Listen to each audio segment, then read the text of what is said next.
The Green Imperial Pigeon, Ducula Aenea, is a large, striking bird characterized by its vivid green plumage.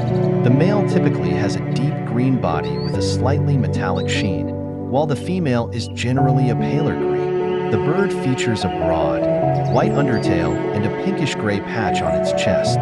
Its head and neck are also green, but with a more iridescent quality. Adult Green Imperial Pigeons have a robust body, a relatively short tail, and a thick bill. Their legs and feet are red, contrasting with their green feathers.